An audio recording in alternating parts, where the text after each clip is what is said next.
Naam, salamu zetu za dhati zipate kuwafikieni popote mlipo wapenzi watazamaji wa Kibenge TV. Matumaini yetu mko salama salimini, na hiyo ndiyo furaha yetu, na tunakwenda kutakia kwa Wakongomani wote sikukuu njema na sherehe iendelee kikamilifu kwa kile ambacho kimekwenda kutokea hiyo jana kwa timu ya taifa ya DRC kwenda qualify kwenye michuano ya kombe la dunia ya mwaka 2026, na hiyo najua ya kwamba tukwenda kufurahisha watu wengi ambao ni wapenzi wa soka.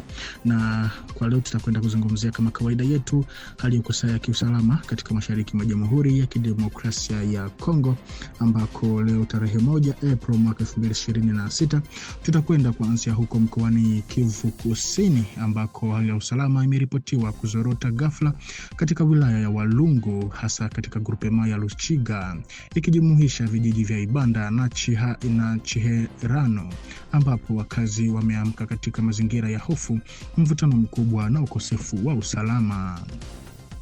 Kulingana na vyanzo mbalimbali vya ndani vinavyoaminika, vinaripoti vinadai kuwa wanamgambo wanaodaiwa kuhusishwa na wahasi wa FCM 23 RDF walifanya shambulio la ghafla mapema asubuhi ya hiyo jana tarehe 31 Machi mwaka 2026, wakilenga nafasi zilizokuwa zinashikiliwa na makundi ya kujilinda ya wapiganaji wa Zalendo. Shambulio hilo linakuja licha ya kwamba pande hizi mbili zilikuwa zinaishi pamoja bila mapigano ya wazi katika eneo hilo hadi hivi karibuni.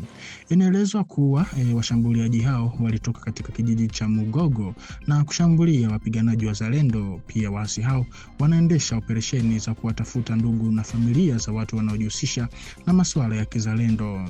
Kwa mujibu wa vyanzo hivyo, hatua hizi zinaashiria nia ya kuangamiza kabisa.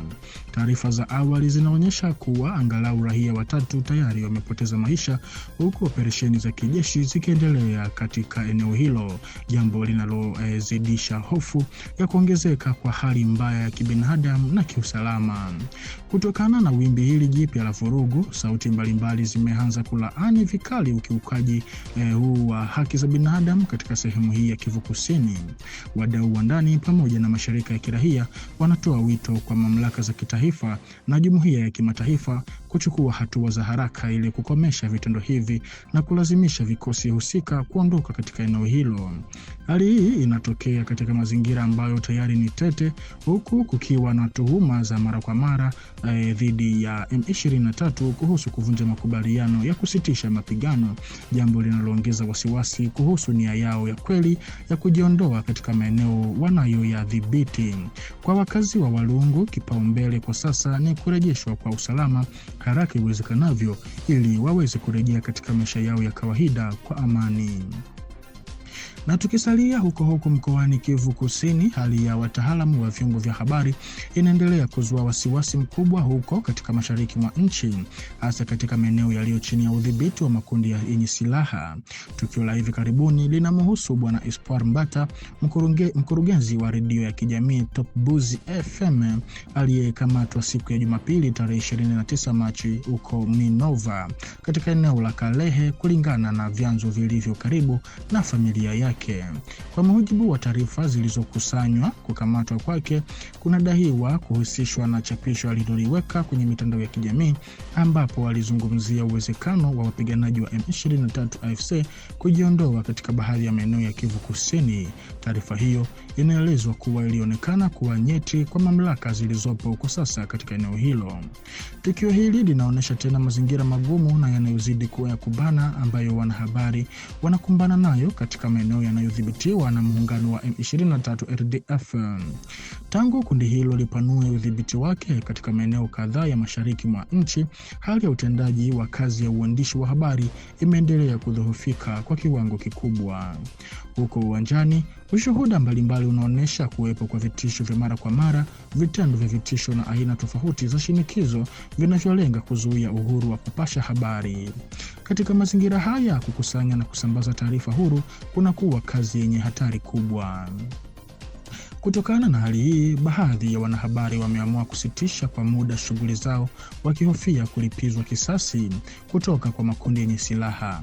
Wengine wanaendelea kufanya kazi lakini katika mazingira magumu yanayoambatana na hofu ya kudumu pamoja na kujizuia kusema ukweli ama autocensure. Wakiwa wamekosa dhamana za msingi zinazohitajika kwa ajili ya vyombo vya habari huru na salama, wanahabari hawa bado wanajitahidi kuhakikisha kuwa wananchi wanaendelea kupata habari licha ya mazingira hatarishi yanayowazunguka.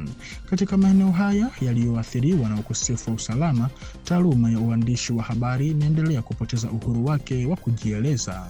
Kutoa taarifa si tena jukumu la kitaaluma pekee, bali ni tendo la ujasiri ambapo kutafuta ukweli sasa kunakutana na hitaji la msingi la kuendelea kuishi. Na tukiendelea kusalia mkoani Kivu Kusini, hali ya wasiwasi mkubwa imetanda katika mji wa Kamanyola katika wilaya ya Walungu kufuatia taarifa za kutekwa kwa mwalimu mmoja wa taasisi ya Panzi. Mwalimu huyo ni Banywesize Bashimbwa ambaye pia ni mwanachama hai wa shughuli za vyama vya wafanyakazi kupitia Syndicat des Enseignants du Congo ama SICO. Kwa mujibu wa vyanzo mbalimbali vya ndani vinavyoaminika, vinadai kuwa mwalimu huyo alikamatwa jioni ya Jumapili tarehe 29 Machi 2026 na watu wenye silaha wanaodaiwa kuwa ni wanachama wa makundi ya wahasi ya M23 RDF. Hata hivyo, mazingira halisi ya tukio hilo bado hayajaeleweka kikamilifu. Taarifa zilizokusanywa zinaonyesha kuwa Banywesize Bashimbwa Jean anashikiliwa ndani ya mji wa Kamanyola bila kuruhusiwa kuwasiliana na familia yake wala kupata msaada wa kisheria unaojulikana. Kutoweka huku kumesababisha mwamko mkubwa ndani ya jamii ya elimu ya eneo hilo.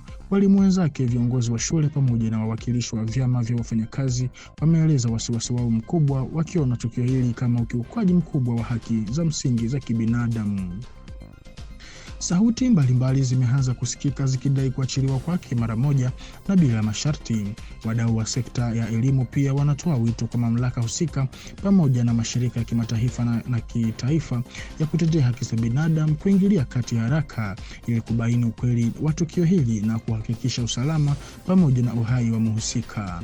Tukio hili linatokea katika mazingira ambayo tayari ni tete kiusalama katika mashariki mwa Jamhuri ya Kidemokrasia ya Kongo, ambapo matukio ya kukamatwa kiholela na utekaji yanayoongezeka yakiwaathiri si tu wanajamii bali pia wataalamu wa sekta ya elimu. Kwa mujibu wa wachambuzi wengi, hali hii inaendelea kudhoofisha zaidi mfumo wa elimu ambao tayari umeathiriwa vibaya na migogoro ya kivita, huku ikiongeza hali ya hofu miongoni mwa jamii za wenyeji.